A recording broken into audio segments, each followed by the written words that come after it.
our automotive students are national winners in the Tech Prep Showcase competition. And our students are. Counterpart to come up here.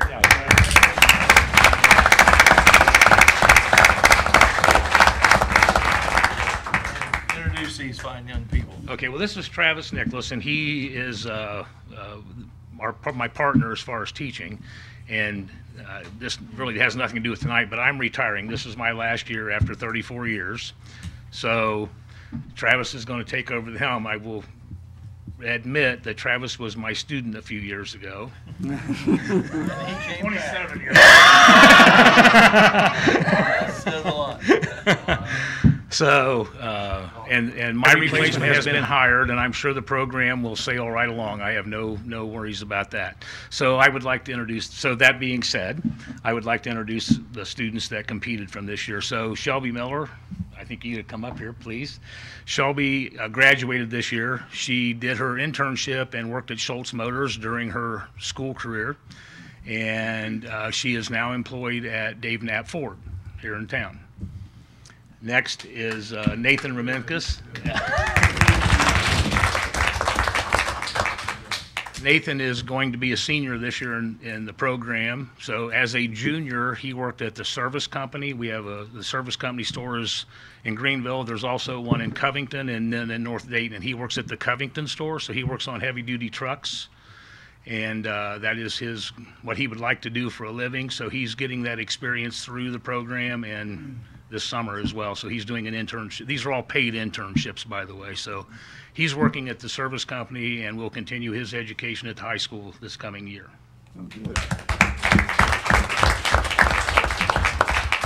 Austin Lacey is next. He is a senior also, or will be a senior here in a couple weeks.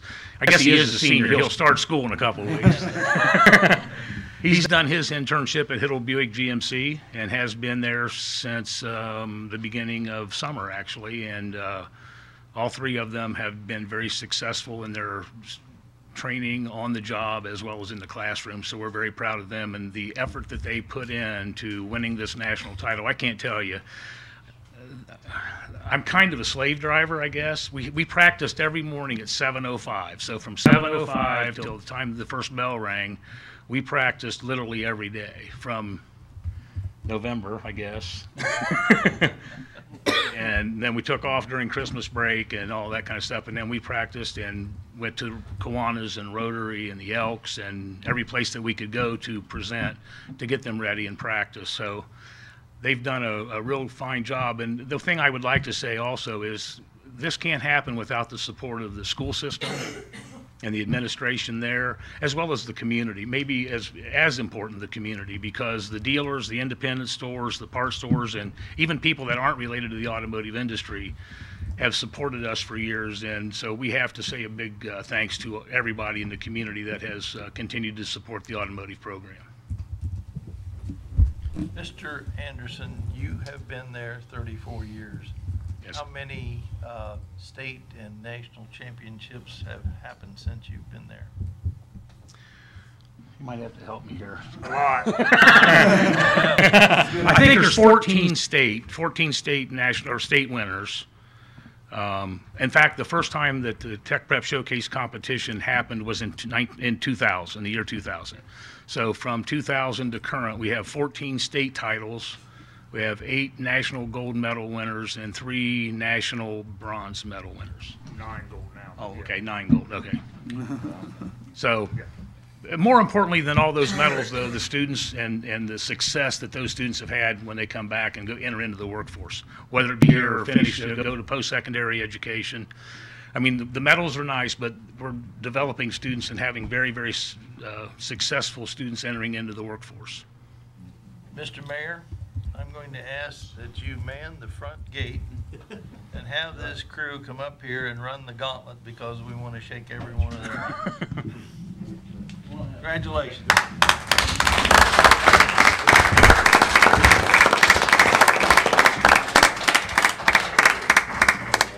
Well done.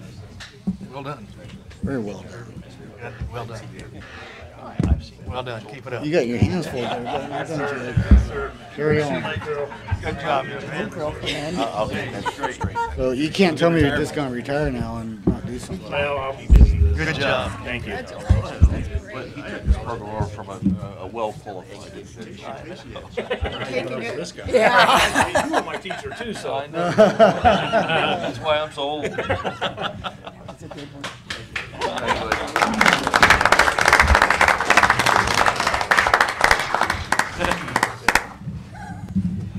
The people in our class thought that I was going to be doing this for 34 years. Not me. Travis and Jim, I apologize for the confusion, the mix-up. The mayor had approached me about getting you here, and I contacted Travis, and we were texting back and forth. He was on vacation, and I said to call Nancy, and evidently got to Vicky, and there was a mix-up there, but we will get it straightened out. I just want to say, though, that Jim took this program over from a very inept renegade individual that was trying to keep the program together until he could get hired and qualified as a teacher. And I had to go home every night and say, Dad, I got to do this tomorrow. Now tell me how to do it again. And that was my start in education, of teaching. And Jim will tell you, and Travis will too, because I just have been a cheerleader for the program for years, and saw where it was and where it is now, and it is something that this community is very proud of. And Stu, I hope maybe one day one of you may come back and take over for Mr. Nicholas to keep it going, because in today's society and with the changes that your projects make you delve into and see how things done. You know, we all grew up, well, maybe not Mr. Schmidt, but we grew up with, cars that you'd listen to and say, it's just running a little rich, and you could adjust the carburetor a little bit. And my father had to go out of business because he just couldn't figure out computers. And today's automobile, everything is the computer and the wiring, and what you're getting into is the future. What commercial is it? They talk about the cell phone has more information in it than the first rocket ships, and so thank you for sucking it up and putting up with Mr. Anderson, and I'm sure at least one of you did some skipping over your period of time in the program, and that will stay within us. But congratulations.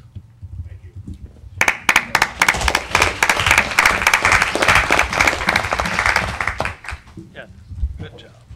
And they have some place to go, so they need to be dismissed. They're free to go anytime they choose. Mr. Burkett was Mr. Anderson's teacher also. That's a generational thing, right? That's right. Thank you all very, very much. Thank you. Thank you, guys. Thank you for coming. Thank you for taking the time. See you later. Now the microphone is open to anyone who would wish to address council at this time. May do so. Please come forward, state your name and address and your situation. My name is Jana Dieter, and I live at 303 East Harmon. I came up here with one concern, but then after last night, if you were on Facebook, you probably heard about what some of the people are upset about concerning the handing out of tickets over last weekend's gathering of the Gars up on Broadway, up there by the KitchenAid and all that. I don't know if any of my friends got them. I invited a lot of my friends in Dayton to come up for that sale, and I'm asking that the city would reconsider next year of just abolishing that during those Annie Oakley days, because if you think about it, by the time you stand in line and you get your things, and then if you decide you're going to go eat at a restaurant, it's going to be more than 90 minutes. So to expect people to move their cars, I was embarrassed to hear about it. And I haven't talked to my friends yet. I just hope that none of them got a ticket, because I had no idea you were still doing that. In fact, I looked at the signs, and it doesn't even say what time, from what time to what time. It just says you can only be at those spots for 90 minutes. So if you want people to shop, then please don't ask them to go out and move their car to another spot. I think that's asking much, because I have found the situation that if I can't find a parking space, I don't park. I'll go someplace else. So if they have to get in their car and go around the block and they can't find a parking space, they're not going to shop. And if you expect them to move their car every 90 minutes, well, who shops in a hurry? You want money spent on Broadway, but then this happened. And I understand some businesses complained, but it's not a mile long. It's only 3 blocks. So people park, then they walk. And if you go to the beauty shop, you're going to be in there more than 90 minutes sometimes. So now it makes me leery that, man, I'm going to have to watch my time if I'm there during the day, that I may end up with a ticket. So that's my one concern. And the other concern is I took this to the park person, Deb, because a few weeks ago I noticed they cut down a tree there at the corner of Greenwave Way and Harmon. So I went down there and to look for birds' nests, because I rescue those out of trees before they get chipped up. And what I discovered was a beehive, honeybees. And I saw the biggest clump of them, and I thought, wow, these are honeybees. I know how precious our honeybees are. So I came home and I started trying to call people because I didn't want them to be chipped up. And luckily, I got a hold of someone.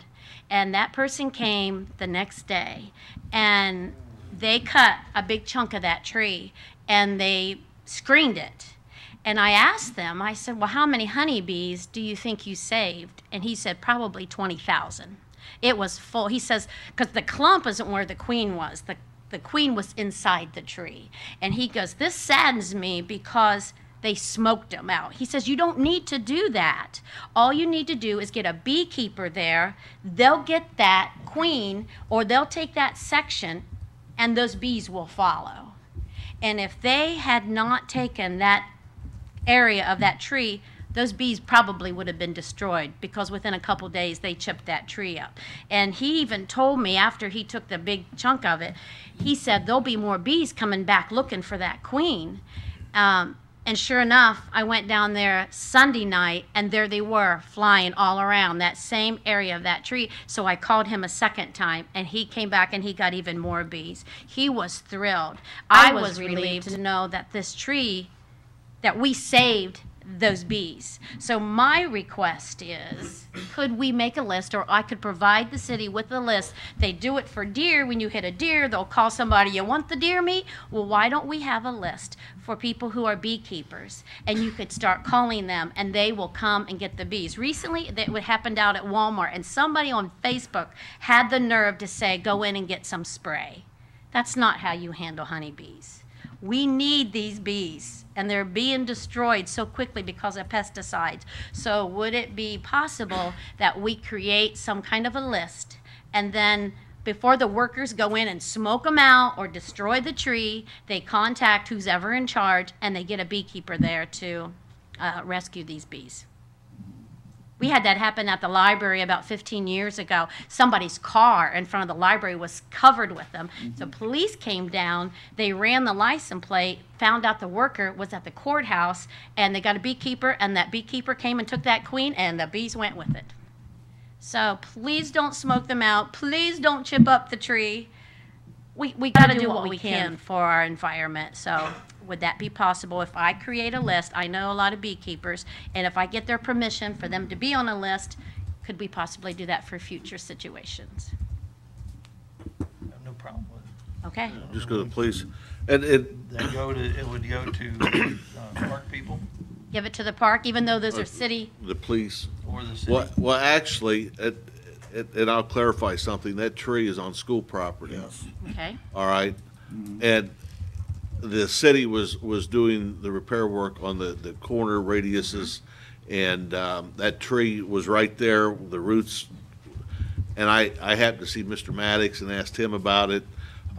He wanted it from the school board. I'm not sure who he talked to. I talked to Kurt, and I thought the school was cutting it down. I think the city actually cut the tree, and then I'm not sure who removed it. They were doing it. So it was kind of a spur of the moment. It was nothing that was planned or had been looked at. It's just because of that work being done there, and that was a tree that had some problems to begin with. A lot of those along there are. Right. And they just said because of it, being able to take it out before the new concrete was poured was timely, so. So that- who is in charge then? Because it is the city that normally cuts down the trees, even in the park. Well, So I this- can give a list to Deb. Who You- else can I give the list to? I'd give it to the police chief or Kurt, and just, Okay, that way, if someone calls, the dispatcher has it. okay. That'd be Because the, if they come across more trees with that in, he said, don't smoke them out. That's just upsetting the bees. So you don't want to do that. I'm And not if sure I hadn't who did saved that. Well, you could see it had been smoked because it was all black. So if I hadn't done that, I went, then 2 days later, that tree was chipped, and all those bees would have went with it, or a good majority of them. So I just think, We do appreciate your service. I know Mr. Burkett does as a naturalist. I'll get you a list. We'll get it out there. All right, thank you. Anyone else wanting to address council may do so.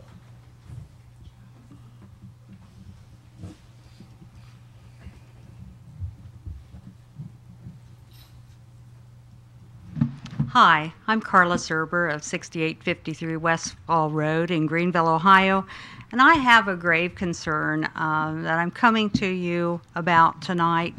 And my situation has changed just recently. I've been employed by Greenville City Schools for 23 years. I'm no longer the treasurer there.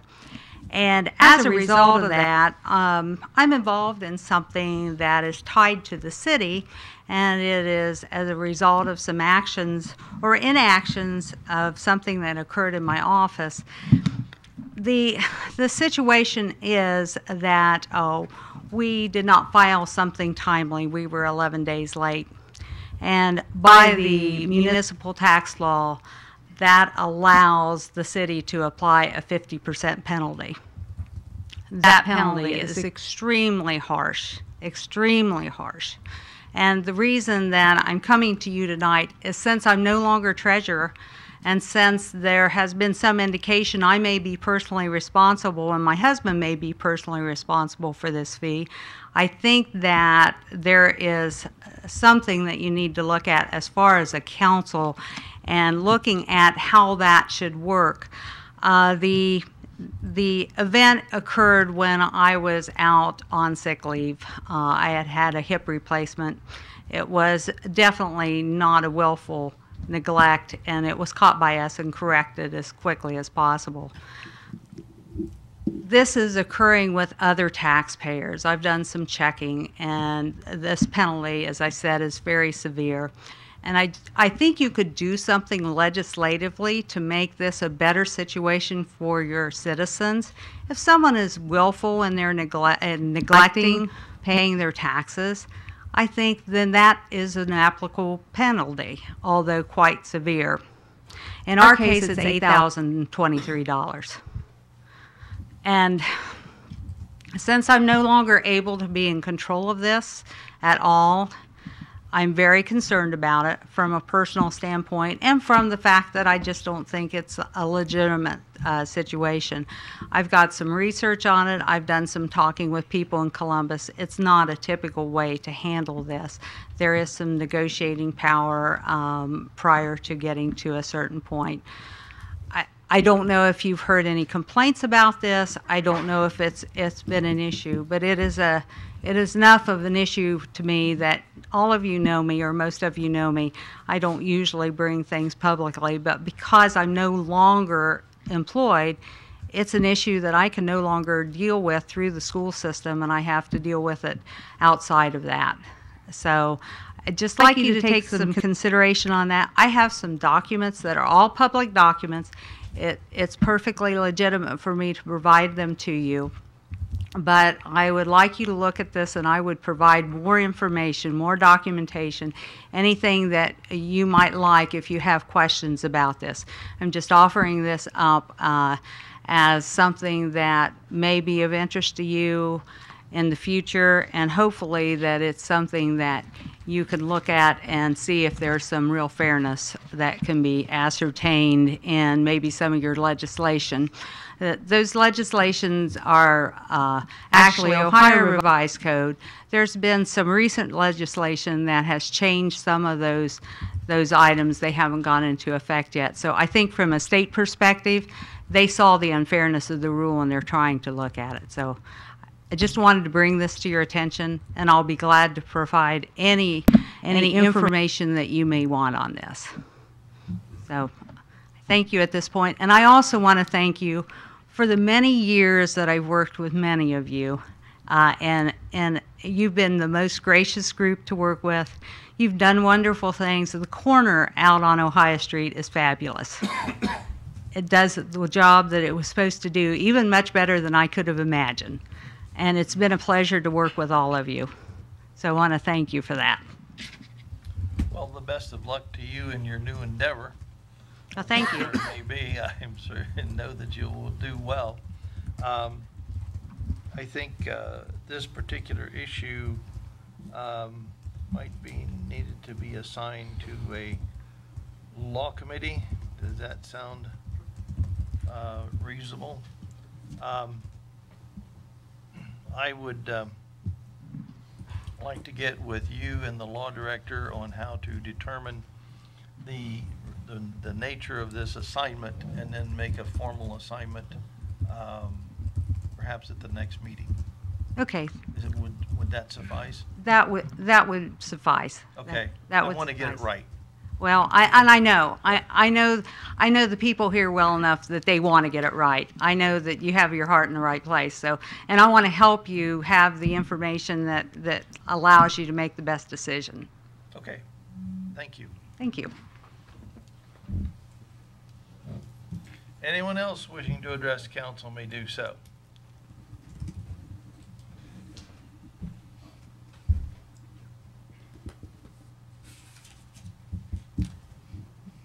Well, mum's a word. Okay, seeing no one, we will move the agenda. So administrative reports, Mr. Mayor. Thank you, Mr. President. First thing I want to bring up is a couple of you are on the CIC board, and just wanted to give you a little info that something might be coming up. What we want to do is revisit the strategic plan for the CIC in Greenville. And so this is something I wanted you to keep in back of your mind as far as near future. We'll be asking maybe for a joint meeting to get started with the CIC and council.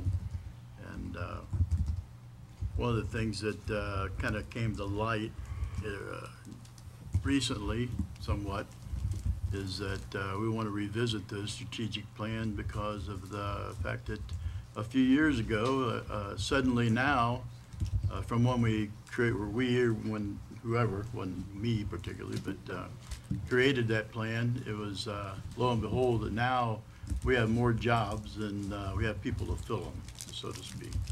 So the kind of plan needs to be revised probably. There's always one thing that I always brought up I wanted to do is to try to figure out a plan for the CIC. What should we be looking at? Should we be looking at funding? Should we look into the future property, different things? I always wanted to look at that. That's going to be part of it. And Todd, you brought up the fact that we don't look at things maybe the right way now. Since we have jobs per se, that's not always going to be the case in the future. And it's a good time now to maybe look at some funding and maybe put some money away for the future to change things. Something might happen down the road. We could use more land. Why wait till the last minute? And one thing I was referring to with Todd is that he brought up the fact that we have a lot of educated youth that leave the community. And it's a shame that we don't have places for them. One of the things that kind of came to light is that Midmark is planning their big laboratory that they're going to bring into Versailles. So there's going to be 40, 60 high-paying, high-educated jobs coming that way. And it's like, why not here? You know, why can't we be looking at something like that? So more jobs without people to fill them is not necessarily the case in maybe that type of a situation. That maybe we should be looking at more of things like that where they draw people in to fill jobs, which would also be part of that plan, hopefully, so. But anyway, what would we do, I can't say, what we would do is get somebody to facilitate that meeting to, and guide us through that plan. So hopefully, think about it, somewhere down the road, 30, 60, 90 days, maybe we'll try to get something going. Just want to plant that seed in your mind, so. One other thing, the public particularly, hey, be careful out there, 127 yard sale is gonna begin. You know how much havoc that's gonna create down the highway, so please be careful. So, and that's, I pass. Thank you, sir. Safety Service Director, Mr. Garrison. Thank you, Mr. Council President. You have received my report. It's in front of you. 4 different topics to discuss this evening. Begin with our ongoing projects, an update on the 4 Schweitzer Street project. The water and sewer lines continue to go in. We are almost to Euclid Avenue, and anticipated completion date is the end of August.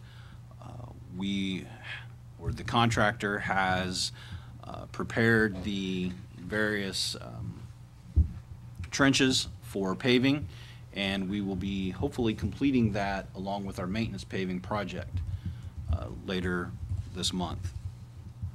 The band shell is moving along slowly. The contractor did begin wall framing today, and the roof framing should start the week of August the 14th with the delivery of trusses. The city did install a concrete slab, or repaired a concrete slab that was a portion of the old band shell. It had a failing foundation wall that had to be tore out, and a new block wall was put in, and a new slab was poured earlier this week. With upcoming projects, I spoke at the last meeting about the North Ohio Street project, or sidewalk project. We had to do some revisions on the engineer's estimate. Those were completed today, actually, and I will be presenting that at the next council meeting to move forward with the bid process. As I just mentioned, the maintenance paving project, that is starting this month. Actually, we will start on Monday with milling, and we will be starting in the south end. Walls Brothers will be starting on 3rd Street, there by the Elks and Sycamore Street. That is a continuation of last year's job to repair a few deficient areas. With the completion of that street, they'll move down and we'll get Chestnut out of the way prior to the Great Dark County Fair. And then we will proceed north with the rest of our list.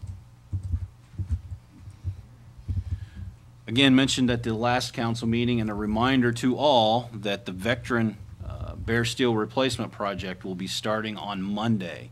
The major area affected by this project is a majority of Martin Street, if not all of Martin Street.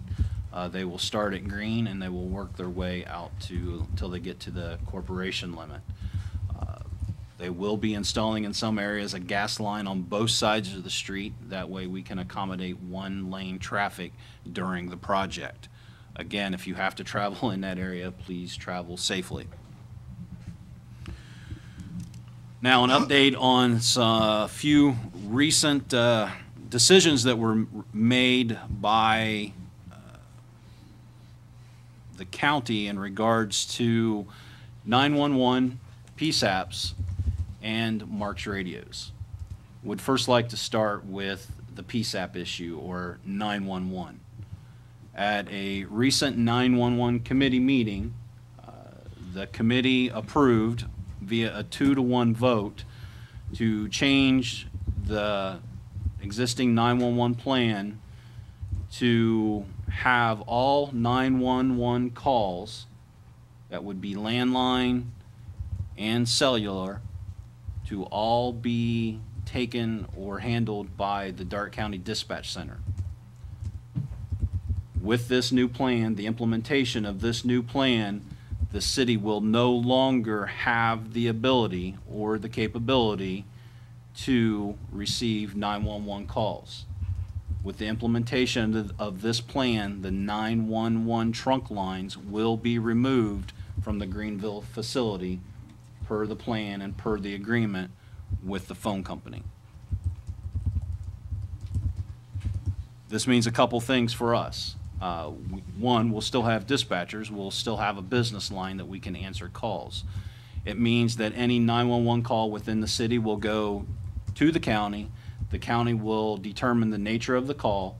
If it is a police or a fire call, the call will be redirected and or transferred back to the city dispatch center, and the call will be dispatched appropriately. And then lastly, the purchase of any 911 equipment, as the previous committee had decided, is no longer necessary or relevant because we will not have that capability any longer.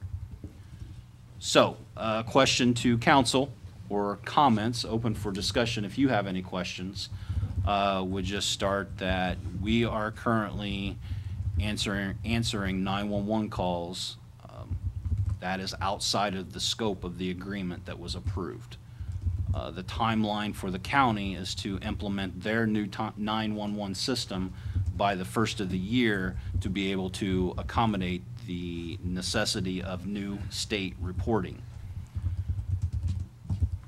So we have their equipment, we're answering their phone calls, most likely until the first of the year, unless they are directed otherwise. Any questions on that I can answer for you? Okay. This transition period, I mean, it's not gonna be like the turn of a switch. From the beginning of the year till about when? I've heard April from someplace. I believe you may be confusing the Marks radio system. This is strictly Okay, that 911. might be true. That might This be is true. strictly 911, and it will be a flip of the switch. Basically, the current situation is the landline in the city of Greenville calls for 911 would go to the city dispatch. All cell phone calls in the city went to the county. That is the current situation, yes. And the ratio of 911 calls, cell phone to landline for the city was about what? Not equal. I mean, there were less landline calls than cellular phone calls. So we will continue to do the landline probably through the end of the year. That is correct. And so it's business as usual with no problems. That is correct. And then after the first of the year, all calls will come back through the dispatch from the county to our dispatch. That is correct. If that is how you wish us to continue to operate. What would be the alternative? I'm sorry? Let them dispatch everything. Not dispatch, but let them answer all 911 phone calls starting whatever date we set. Do we have, are the capabilities there? Are we, It's not a matter of do we have the capabilities, it's a matter of will they have the do capabilities. they have the capabilities? They have Then not increased any staffing at this point and or purchased any equipment. we cannot let the citizens suffer, Okay. you know. Because you're gonna be delaying on all the calls. Like, the landlines are gonna go out to the sheriff's office, then come back like somebody calling on a cell phone. And when they call on a landline, is basically how it's gonna be. After In the the first of the future, year. yes. After the first of the year, Can yes. we keep our landlines at our, No. No. that's per the telephone company or the county? Per the county plan. That for lack of better terms, negotiates a contract with the phone company saying the plan says this is where the 911 calls, the destination of all 911 calls will be the county But dispatch. I was confused. I went to the 911 meeting with the 2-1 vote. And there wasn't any discussion brought up over the language or anything and how it was being explained. And I think that was a disservice to the citizens and the papers that reported it, that, you know, there was gonna be this period here of, and, you know, I think the city needs to step up and make sure everyone is accounted for and the service is there until the end of the year. And, you know, the city should be recognized for that, stepping up to the plate. We should do business as usual until someone flips our switch. And I think that's, and even if it's after the first of the year, in which it may very well Right. be, we'll will continue. But I mean, it was just, it was nothing about poor planning on our part. But we're not gonna let the citizens suffer, or the surface suffer. Correct? Correct. You're a good man. As much as we can. That's why there was a 2-1 vote. I would have just brought that out, though, in the discussion before the vote was taken. Yeah. To let that be known a little bit better.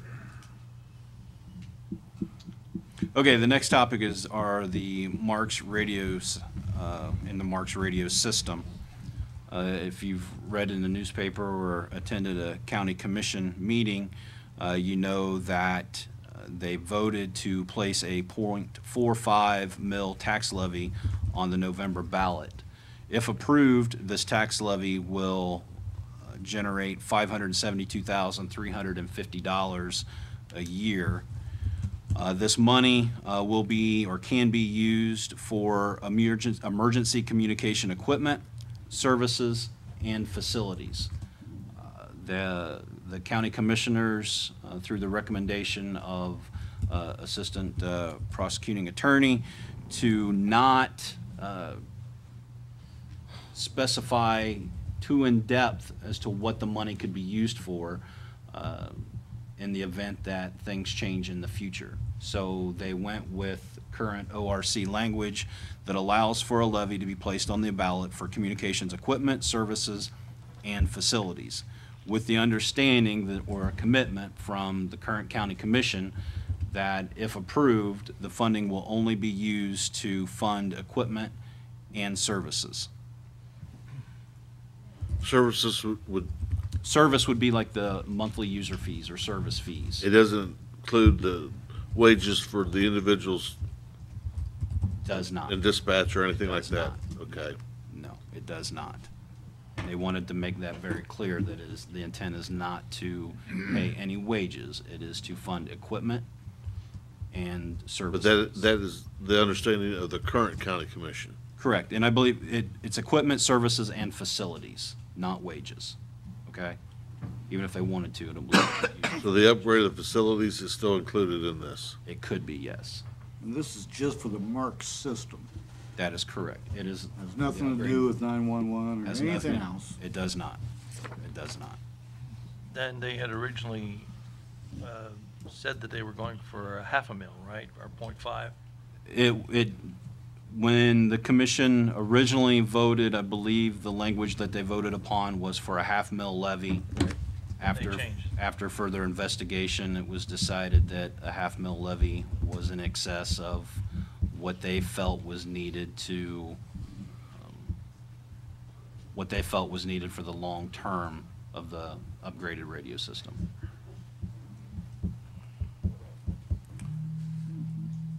Is there a time expiration on this levy? There is not a time expiration on the levy. However, if approved, it will be at 2018 values. I saw across the state, there's other communities, I think it was Canton, they have a sales tax, a $500,000 sales tax that's gonna be expiring. And they're renewing it, but or the Mark system, but it's only an 8-year. And I think in the story, it was raising several $1 million, but they also, it's a larger population, they support 54 agencies. Right. So I didn't know if there was an expiration on this, so this is continuing forever and ever. That is correct. That is correct. There's we have to, as we evaluate the pros and cons of a levy, I can only tell you what we have discussed during the Communications Committee meetings as far as trying to find a sustainable funding source for the long term of the Marks radio system, because we all know that when we start talking about the Marks system, we know that it is very expensive, from the initial costs of the radios to the ongoing service fees that are associated with each radio, whether it's a portable or a mobile. And with the decision to move to Marks, it was definitely a concern of the committee not to make this process a burden upon any of the municipalities and or the county. So it was decided, and along with the committee and the commissioners, that this levy would be placed on the ballot to be that sustainable funding source for radios. It was just recent that that the commission basically reported to all of us that through the chief deputy and Mindy Saylor at the EMA, that the county was able to receive a grant, if you will, from ODNR, and that grant was in the form of used radios. Now, those used radios are somewhere between 7 and 8 years old. The hope for these radios is that we could put them, or the county could put those radios, those ODNR radios, in the hands of all municipalities, whether it's fire, law, EMS, and be able to implement the Marks radio system, as Mr. Oliver stated, as soon as April 2018. With this levy, if it is approved, the funding would obviously build up over the years of service of the ODNR radios, and when the ODNR radios begin to fail, there would be a sustainable revenue source in place to be able to update from the or transition from the ODNR radio to new Marks radios. We would certainly hope that the ODNR radios do not all fail at the same time, and that there could be a nice transition that as we go from ODNR to whatever the county could purchase for all of the agencies. So that's why the levy, I believe the commissioners want to have this levy approved. It's why I feel it would be beneficial for the city of Greenville to support this levy. It does raise a couple questions if that levy is approved, specifically for our own dispatch. And that was one of the questions I had for you, or have for you this evening, that I believe we need to have a further conversation with the county commissioners on how they will choose to, or what aspects they will choose to fund of our radio needs. And what I'm getting at specifically are the consoles in the dispatch center. If the levy passed, and if the city would have went the direction of county dispatch, the county would have used that levy money to purchase their fourth console. Okay? So that, one train of thought is that if this levy passes, the county should purchase at least one console for the city dispatch center. The question to council is, would we want to ask the county to fund both consoles? Or do we feel that that's fair to only have one console funded?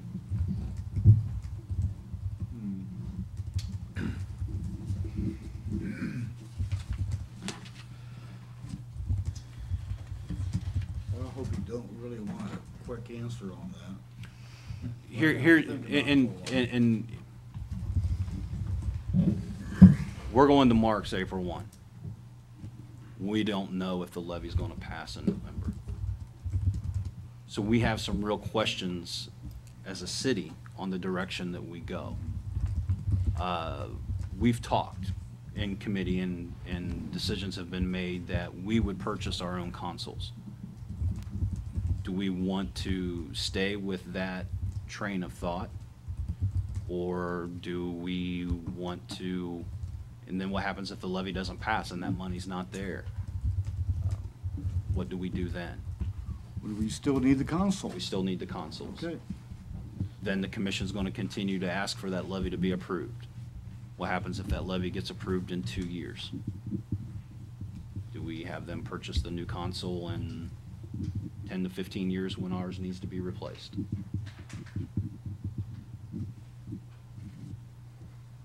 I think these are all questions, and the reason I'm asking you is because I need some direction from you. I do not want to make a presentation to the commission or even suggest what we would anticipate if the levy was passed without this body's approval. What other public entities would need a console? None. Us and the county. Well, if they're not going to dispatch for us, they're not going to buy a console. Okay.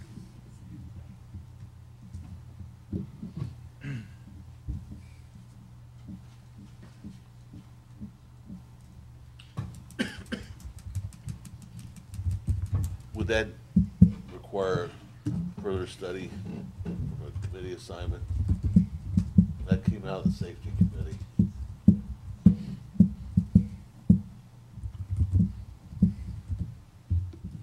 Didn't we all kind of already lean to the fact that we were gonna be bearing future costs of our dispatch? Yeah, but, and we are in the, we're in the situation where we can afford it. Kurt is asking, not so much now, but what's gonna happen in the future? And that's such an unknown because who knows who the players are gonna be in the future to make the decisions? Just like it's, Kurt pointed out the fact that, this is equipment, services, and facilities, but that's the understanding of this current commission, The commissions change and individuals change, thought changes. And things aren't spelled out, what, we know that we're situated that, and our plan was to fund 2 consoles in 2018. But what happens if we put one in, it breaks, and that levy is passed? Do we, are we fixing it, or is, since it's part of the situation, will the county fix it? Or in 10 years that needs upgraded?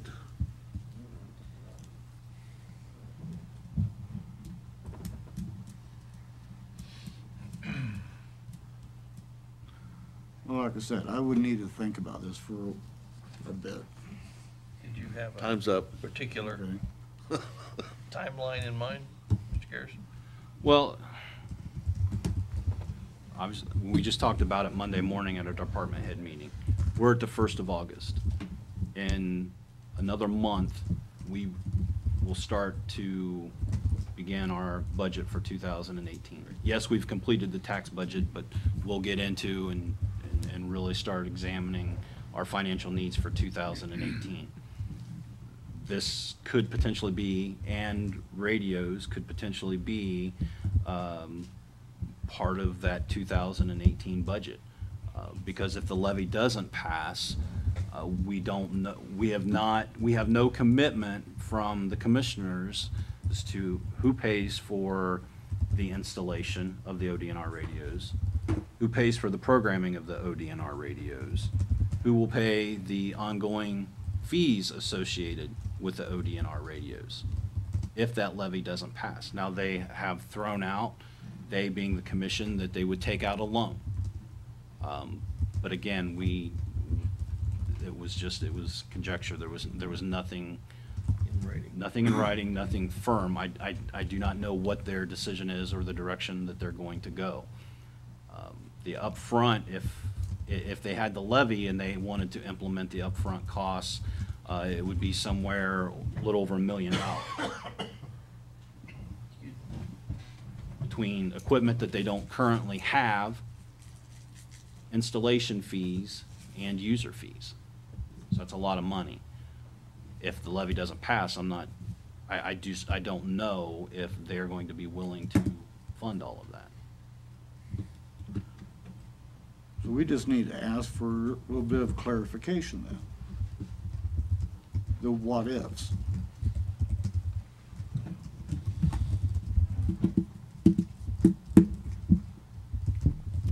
I mean, I can do that. Do you want to work this through a committee, or do you want me just to report back?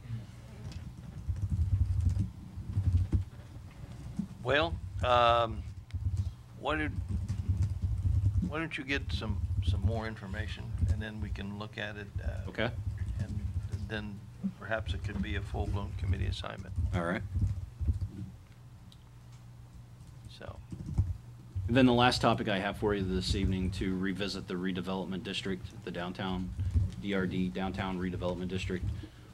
We had a special council meeting where Nate Green from the Montrose Group did an excellent presentation and talking about the pros and some of the cons that are associated with a redevelopment district.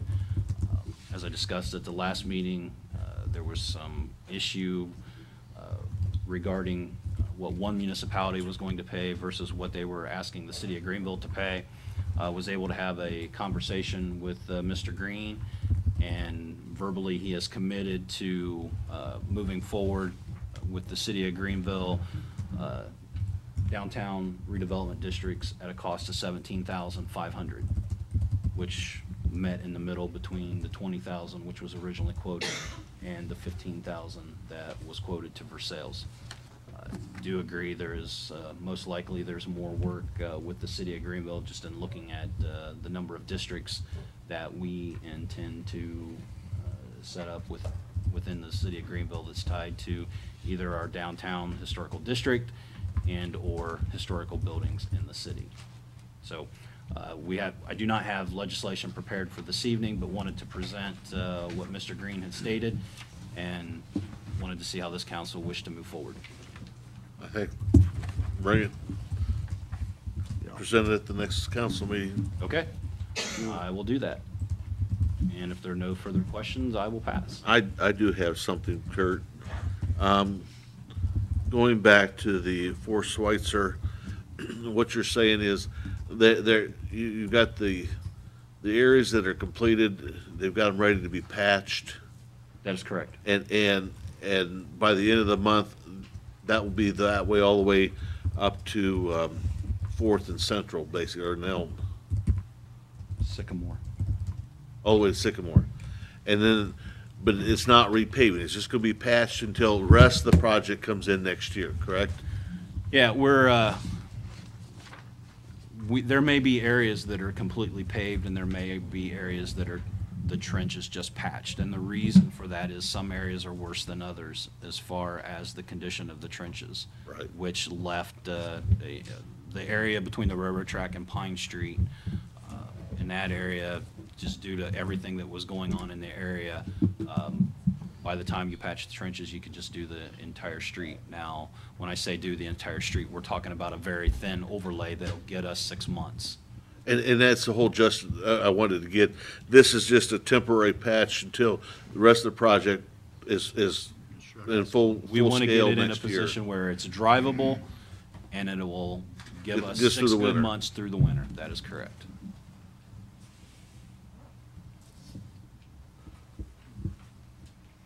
Thank you. That I pass. Okay, thank you. Moving on, Law Director, Mr. Pass. Are you gonna leave anything open for questions? Moving on. City Auditor, Mrs. Woman. Thank you, Mr. Council President. I just have one item to bring forward tonight. The state auditors have told us that any new accounts that are set up need to have council approval. So I need approval to set up an escrow account for a fire damaged property located at 704 12th Street. I need it to vote from you, and so that it's in the minutes. That just takes a simple vote. Yes. Motion to approve an escrow account for 12th Street. Okay. Motion by Mr. Tryon to set Can up I, the can I, escrow. can I add that maybe in a retirement account for Mr. Tryon? The chair won't recognize that. Oh, Very trying account. Do you want it all to go down? Further discussion?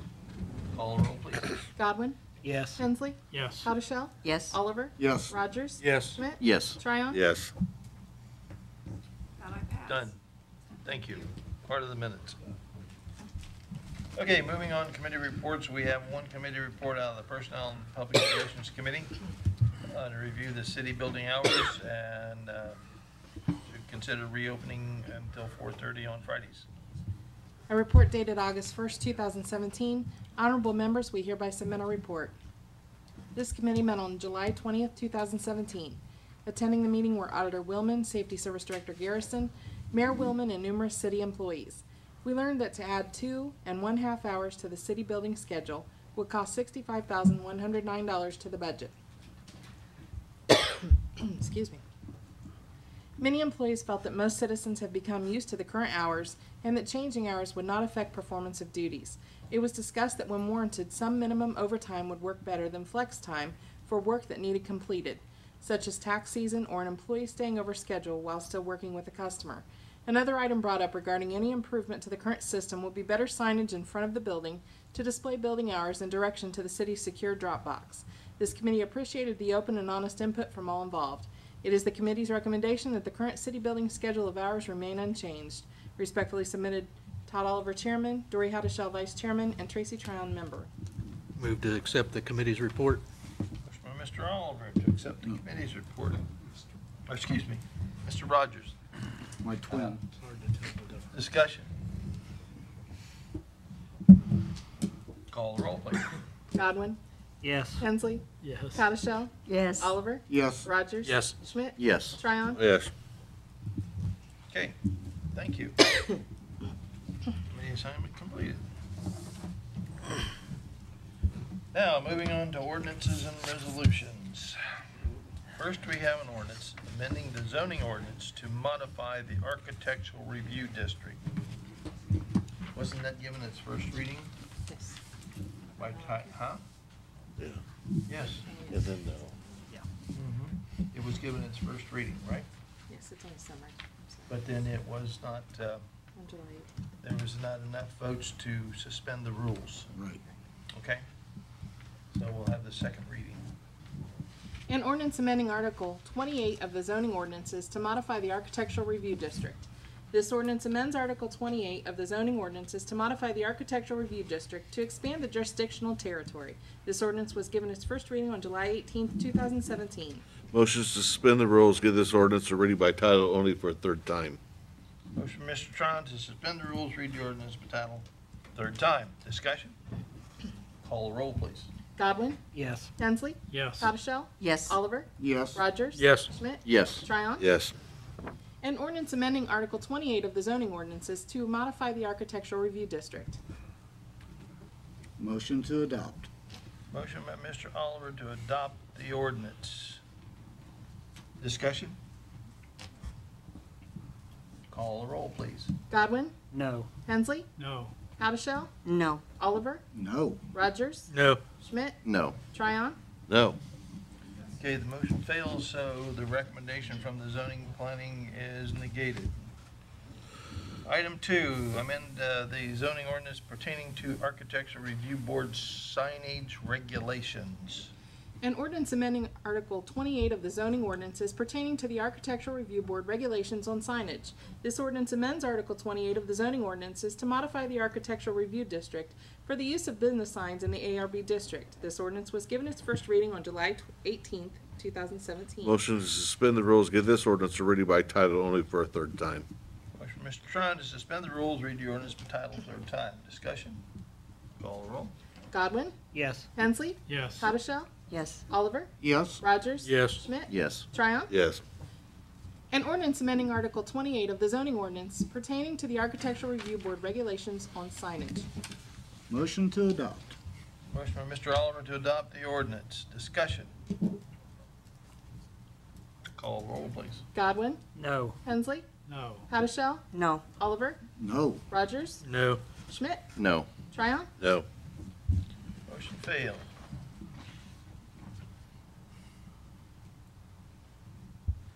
And third item is ordinance amending the zoning ordinance pertaining to Architecture Review Board mural regulations. An ordinance amending Article 28 of the zoning ordinances pertaining to the Architectural Review Board regulations on murals. This ordinance amends Article 28 of the zoning ordinances to modify the Architectural Review District to request that murals be encouraged but regulated in the ARB district. This ordinance was given its first reading on July 18th, 2017. Motion to suspend the rules, give this ordinance a reading by title only for a third time. Motion by Mr. Tryon, to suspend the rules, read it by title, third time. Discussion? Call the roll. Godwin, Yes. Hensley, Yes. Haddishell, Yes. Oliver, Yes. Rogers, Yes. Schmidt, Yes. Tryon. Yes. An ordinance amending Article 28 of the zoning ordinances pertaining to the Architectural Review Board regulations on murals. Motion to adopt. Motion by Mr. Oliver to adopt the ordinance. Discussion. Yes, I would like to see the murals myself. However, I think it needs a little bit more study and a little bit more clarification as to, what is going to happen and what, might need to happen. Well, all three of these ordinances can be addressed through the current zoning. And if there is some slight language change to be needed, it could be taken up with the Mr. Henry in the zoning office and the safety service director, and then presented. I don't think we need the wholesale change that they were looking for. And with the new director for Main Street Greenville coming in the middle, she'll be able to work with those individuals, and I think it'll be accomplished what they were looking for. But we'll have a better understanding than. Further discussion. Okay, the motion before you is to adopt the ordinance. Call the roll, please. Godwin? No. Hensley? No. Haddashell? No. Oliver? No. Rogers? No. Schmidt? No. Tryon? No. Motion failed. Okay. Going on to a supplemental appropriations ordinance. An ordinance to make additional appropriations for current expenses and other expenditures of the City of Greenville, State of Ohio during the fiscal year ending December 31st, 2017. This ordinance authorizes appropriations to the general fund for CIP transfers general in the amount of $222,400. These funds are needed to cover the 2017 maintenance paving contract. For office supplies, fire department in the amount of $1,000. These funds represent donations to the fire prevention program. To renovations, municipal building in the amount of $35,000. These funds are needed to cover the Don Miller HVAC design contract. To the Waterworks System Revenue Fund for equipment maintenance water department in the amount of $69,750. These funds are needed to cover equipment issues at 2 well fields, filling limestone lines and valves. To the Community Development Block Grant Fund for transfer CDBG in the amount of $380. These funds are needed to close the CDBG fund per the Ohio Development Service Agency. To the Transit Facility Fire Fund for transfers Transit Facility Fire in the amount of $219.02. These funds are needed to close out the Transit Facility Fire Fund. To the Law Enforcement Assistance Fund for Travel and Education Law Enforcement in the amount of $4,840. These funds represent training reimbursement from the Ohio Attorney General's Office. To the Neighborhood Stabilization Program, and there was a change on this one in the summary, for CHIP General Admission CHIP grant in the amount of $8,250. These funds are needed to cover the 2016-17 CHIP grant administered by the county. And to the Capital Improvement Plan Fund for roadway enhancement CIP in the amount of $222,400. These funds are needed to cover the 2017 maintenance paving contract. Motion to suspend the rules and give this ordinance for reading by title only for a second, third time. Motion, Mr. Tryon, to suspend the rules, read the ordinance by title, second, third time. Discussion. You just want the title, you don't want the summary a second, third time. I actually need to read it again, the whole thing. If she had Marbella's tongue, yes. Call the roll, please. Maybe we could send it Godwin? to auctioneering Yes. school. Hensley? Yes. Haddashell? Yes. Oliver? Yes. Rogers? Yes. Schmidt? Yes. Tryon? Yes. An ordinance to make additional appropriations for current expenses and other expenditures of the City of Greenville, State of Ohio during the fiscal year ending December 31st, 2017. An ordinance to make additional appropriations for current expenses and other expenditures of the City of Greenville, State of Ohio during the fiscal year ending December 31st, 2017. Move to adopt the ordinance? Motion by Mr. Rogers to adopt the ordinance. Discussion. Call the roll, please. Godwin? Yes. Hensley? Yes. Haddashell? Yes. Oliver? Yes. Rogers? Yes. Schmidt? Yes. Tryon? Yes. Next, we have transfer ordinance. An ordinance for the transfer of funds among the appropriations of the various funds of the City of Greenville. This ordinance allows a transfer to the general fund in the amount of $35,000 from tax rebate Whirlpool to salaries tax department for $15,000 and to refunds tax department for $20,000. This transfer is needed to cover the additional employee added in refund requests.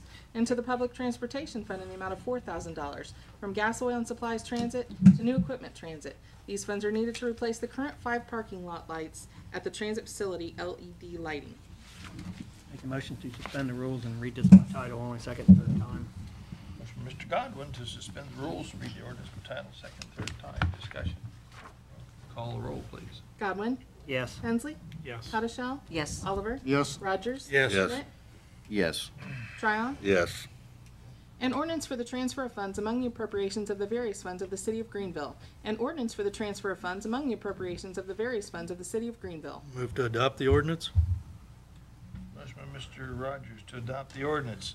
Excuse me, discussion. Call roll. Godwin, Yes. Hensley, Yes. Haddashell, Yes. Oliver, Yes. Rogers. Yes. Schmidt, Yes. Tryon. Yes. And next, we have an ordinance to amend municipal income tax ordinance number 15-119, penalties for certain tax violations and declaring an emergency. An ordinance amending the municipal income tax ordinance number 15-119 as it relates to penalties for certain tax violations and declaring an emergency. This ordinance amends the municipal income tax ordinance regarding penalties and certain tax violations in order to clarify certain language in the ordinance. This ordinance has an emergency clause. Make a motion to suspend the rules on this ordinance and read it by title only, second and third time. Motion, Mr. Godwin, to suspend the rules, read the ordinance by title, second, third time. Discussion. Before we would go with this, would it be proper to ask a little bit about the actual change in the language before we have the second, third reading? Is that available?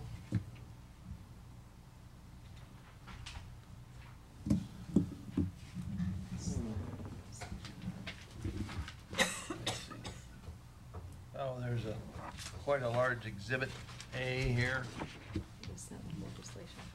Yeah, that was sent with the legislation. I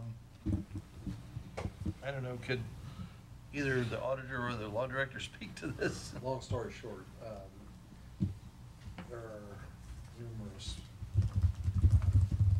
criminal offenses regarding city income tax that have what they call an unclassified misdemeanor penalty. This clarifies that so that it's more specific as to what the penalty is, first time offense, second time offense, third time offense, instead of just this broad brush, $0 to $1,000. This clarifies it more specifically. I had problems pulling that up, and I just didn't have time to ask for clarification ahead of time. And I know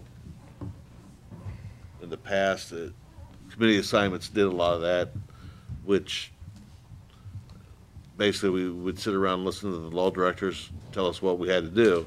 And so I have no problem with it not having the committee assignment. I just didn't quite understand the whole gist of it. I appreciate that. Thank you. Further discussion? So what, we have a motion to adopt? Suspend the rules? Yeah. Call the roll, please. Godwin, Yes. Hensley, Yes. Haddashell, Yes. Oliver, Yes. Rogers. Yes. Schmidt, Yes. Tryon. Yes. An ordinance amending the municipal income tax ordinance number 15-119 as it relates to penalties for certain tax violations and declaring an emergency. An ordinance amending the municipal income tax ordinance number 15-119 as it relates to penalties for certain tax violations and declaring an emergency. Motion to adopt the emergency clause. Motion by Mr. Tryon to adopt the emergency clause. Discussion? Call the roll. Godwin, Yes. Hensley, Yes. Haddashell, Yes. Oliver, Yes. Rogers. Yes. Schmidt, Yes. Tryon. Yes. Move to adopt the ordinance? Motion by Mr. Rogers to adopt the ordinance. Discussion? Call the roll, please. Godwin, Yes. Hensley, Yes. Haddashell, Yes. Oliver, Yes. Rogers. Yes. Schmidt, Yes. Tryon. Yes. Next, we have is authorize, resolution authorize the Safety Service Director to enter a contract with Don Miller for HVAC professional engineering services. A resolution authorizing the Safety Service Director to enter into a contract with Don Miller for HVAC professional engineering services. This resolution authorizes the Safety Service Director to enter into a contract with Don Miller for professional civil engineering services for refurbishment of the municipal buildings, heating, ventilation, and air conditioning.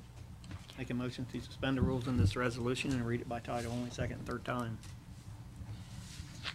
Motion, Mr. Godwin, to suspend the rules, read the resolution by title only, third time. Discussion? Call the roll. Godwin, Yes. Hensley, Yes. Haddashell, Yes. Oliver, Yes. Rogers. Yes. Schmidt, Yes. Tryon. Yes. A A resolution authorizing the Safety Service Director to enter into a contract with Don Miller for HVAC professional engineering services. A resolution authorizing the Safety Service Director to enter into a contract with Don Miller for HVAC professional engineering services. Motion to adopt. Motion by Mrs. Haudashelt to adopt the resolution. Discussion. Call the roll. Godwin? Yes. Hensley? Yes. Haudashelt? Yes. Oliver? Yes. Rogers? Yes. Schmidt? Yes. Tryon? Yes. Next, an ordinance to amend ordinance 7852 in order to establish a waterworks surplus fund. An ordinance to amend ordinance 7852 in order to establish a waterworks surplus fund. This ordinance amends ordinance number 7852 in order to establish a waterworks surplus fund to fund the following projects. Schweitzer 4th Street Water Line Project at $602,465. Donald Drive Water Line Project at $250,000. Water Filtration Project at $75,000. Lime Slaker Number 2 Project at $300,000. Enhanced Treatment for Contaminants Project at $439,846 for a total of $1,667,311. Motion to suspend the rules, read this ordinance by title only, second and third time. Motion by Mr. Oliver to suspend the rules, read the ordinance by title second, third time. Discussion. Call the roll. Godwin? Yes. Hensley? Yes. Haudashelt? Yes. Oliver? Yes. Rogers? Yes. Schmidt? Yes. Tryon? Yes. An ordinance to amend ordinance 78-52 in order to establish a waterworks surplus fund. An ordinance to amend ordinance 78-52 in order to establish a waterworks surplus fund. Motion to adopt this ordinance? Motion by Mrs. Haudashelt to adopt the ordinance. Discussion. Call the roll. Godwin? Yes. Hensley? Yes. Haudashelt? Yes. Oliver? Yes. Rogers? Yes. Schmidt? Yes. Tryon? Yes.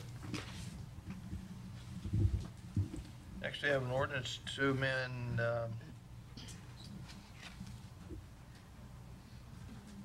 15107 in order to establish a wastewater reserve fund. An ordinance to amend ordinance 15-107 in order to establish a wastewater reserve fund.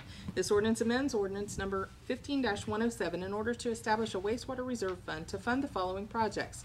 Schweitzer 4th Street Relining Project for $207,544.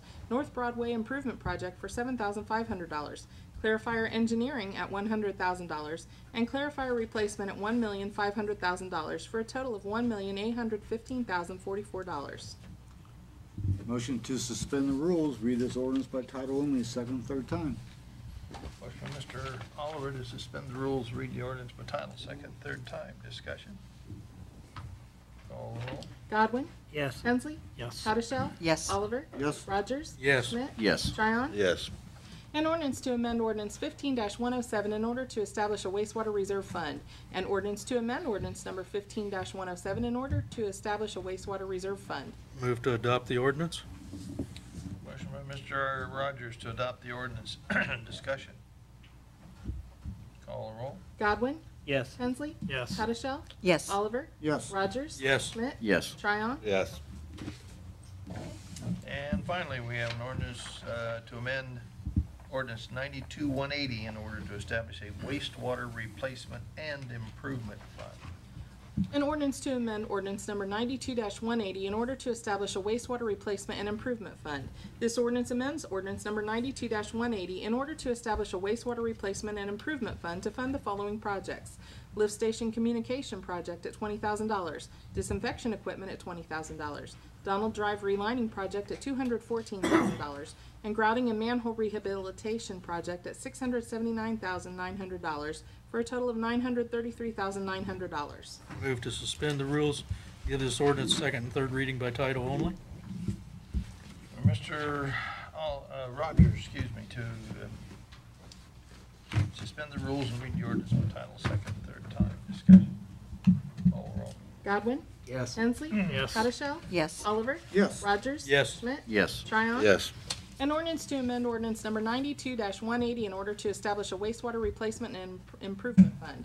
An ordinance to amend ordinance number 92-180 in order to establish a wastewater replacement and improvement fund.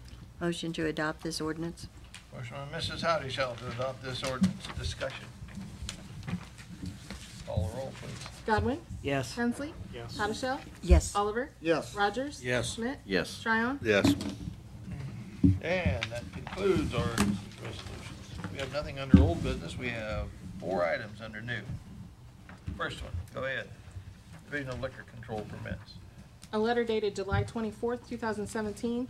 Dear Clerk, I have no objection to the liquor permit number 2595536, which belongs to Excel Petroleum LLC at 100 East Main Street, Greenville, Ohio, being transferred to permit number 050-876-20005, Bass Petroleum at 100 East Main Street, Greenville, Ohio. If you have any questions, please contact me, Chief Dennis L. Butts. So, our options are to, what? For the transfer, though, we could request a hearing, couldn't we? But we need a vote if you don't choose to not request a hearing. Choose not to request a hearing. Motion by Mr. Tryon not to request a hearing.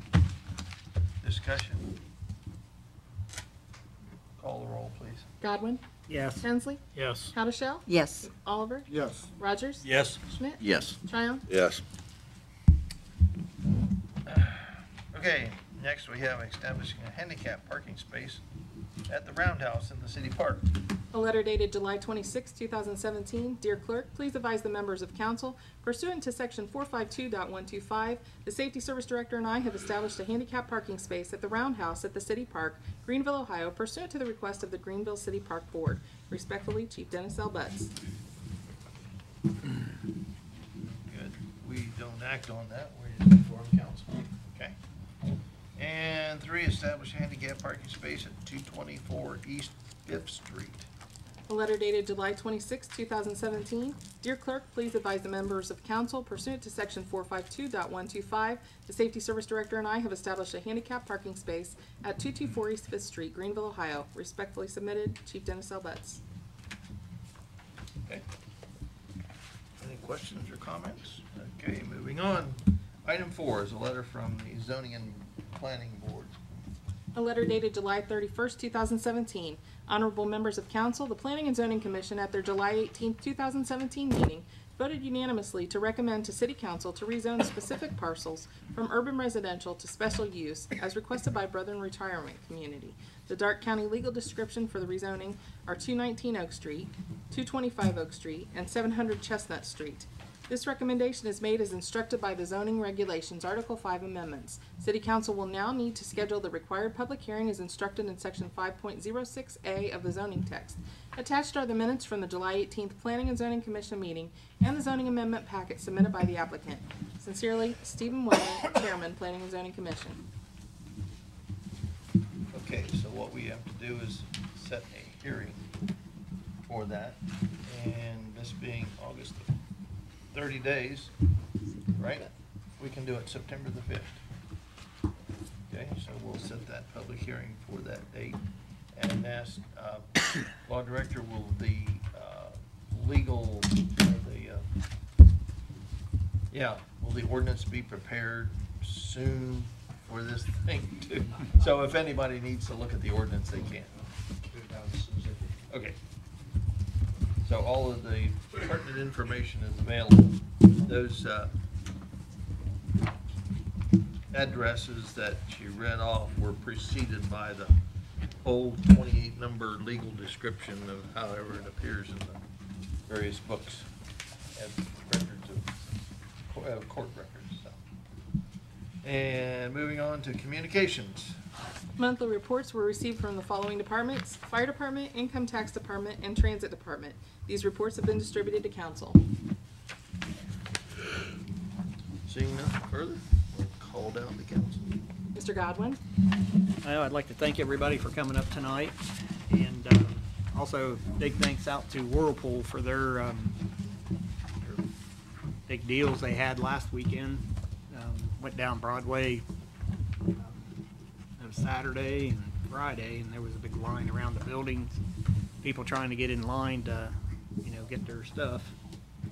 And also, the first Friday is this Friday, and people need to come down and check out what's going on downtown this Friday. And also like to Miss Dieter, when she's talking about the bees are very important to our ecosystem, and they do need to you know, we don't need to kill them with raid or whatever, and need to transport them and put them into a beehive or somewhere. And without the bees, we won't be here. So with that, I will pass. Took the birds too. Yeah. Mr. Hensley? I will pass. Mrs. Haddishell? I'd like to congratulate the auto shop kids for a great job winning the state and national competition. I think that is terrific, and I hope they go far, and I think they will. And believe it or not, with that, I pass. Mr. Oliver? I think we had a fantastic weekend. The gathering at the Gars was extremely well attended, I thought. Good food, good displays, good vendors. So I hope everyone enjoyed themselves. And on a lighter note, I think I only lost one brick from the sidewalk this year from someone wanting a souvenir while in the neighborhood. So and with that, I'll pass. Mr. Rogers? Yes, I too want to commend the committees on the Annie Oakley Committee and also the gathering at the Garst. I think they did a super job, and hopefully everyone was successful this year. With that, I pass. Mr. Schmidt? I will pass. Mr. Tryon? Along with the Annie Oakley Committee and the great parade, the Gathering at Garst Committee and the gathering, I'd like to make sure that the street department gets their due recognition for all the extra work that they did in planning to make sure that routes were smooth, the extra setup that was done prior to and afterwards. The street department just does a great job, of course, with the law enforcement, with the direction of traffic during the parade. Things seem to be smooth. I'm still amazed at the large tow truck towing all the other large tow trucks and how it got around town, and that was just astounding to me. But it was great. Congratulations to the Friends of Harmon Field Committee and what they've done. The field per se is completed. They still have some prep work around the outskirts of the field. They're doing some polishing up in the stadium, but there will be, I'm sure, individuals practicing tomorrow on that field. I'm glad to see that progress is starting to back up on the band shell and to get that in order, and the other work that's being done on the track area and all the other work that Kurt has been busy trying to get done over the year. Kurt, you really do a good job of keeping things straight, and it's appreciated. And I pass. President Burkett? Well, I too thank everyone for coming and appreciate the support that we have. So with that, I will Motion to adjourn. motion to adjourn by Mr. Oliver. Call the roll, please. Godwin? Yes. Hensley? Yes. Haddishell? Yes. Oliver? Yes. Rogers? Yes. Schmidt? Yes. Tryon? Yes. Adjourn.